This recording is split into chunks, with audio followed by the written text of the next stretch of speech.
வயநாடு அடுத்த மேப்பாடி அரசு உயர்நிலைப் பள்ளியில் அமைக்கப்பட்டுள்ள நிவாரண முகாம்களில் தங்க வைக்கப்பட்டவர்களை ராகுல் காந்தி சந்தித்து வருகிறார். இது குறித்தான முழு விவரங்களுடன் இணைகிறார் செய்தியாளர் விஜய். விஜய் வணக்கம். விவரங்களை நீங்க பதிவு பண்ணலாம் விஜய். வணக்கம். கேரள மாநிலம் வயநாடு மாவட்டம் சூரல்மலை முண்டக்கை பகுதியில் ஏற்பட்ட பயங்கர நிலச்சரிவுல பாதிப்படைந்தவர்கள் தற்போது வயநாடு மாவட்டத்தில் உள்ள மேப்பாடி அரசு ஆரம்ப சுகாதார நிலையம் அருகே உள்ள அரசு உயர்நிலை பள்ளியில உள்ள முகாம்ல தங்க வச்சிருக்காங்க.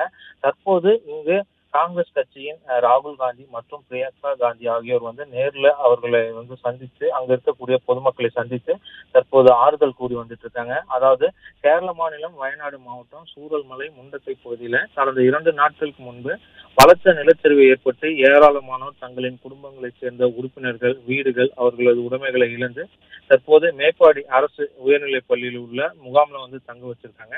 இந்த நிலையில இந்த கோர நிலச்சரிவுல சிக்கி இதுவரை 291 பேர், அதாவது 291 பேருக்கு மேற்பட்டவர் இறந்த நிலையில மீட்கப்பட்டுள்ளனர்.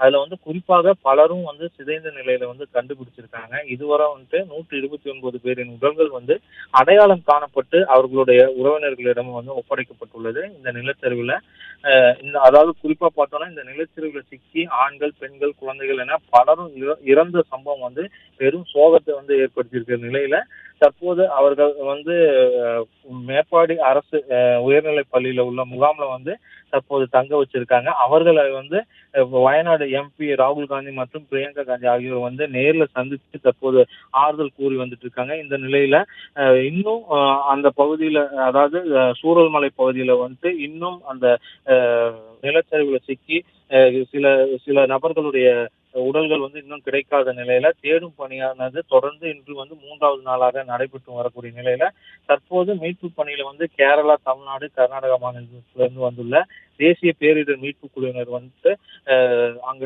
அப்பகுதியில தேடும் முயற்சியில் ஈடுபட்டிருக்காங்க. அவங்க கூட முழுவதுமாக ராணுவம், கடலோர காவல் படையினர் மற்றும் மோப்ப நாய்கள் உதவியுடன் அனைத்து துறை அதிகாரிகளுமே மீட்பு பணியில ஈடுபட்டு வந்துட்டு இருக்காங்க.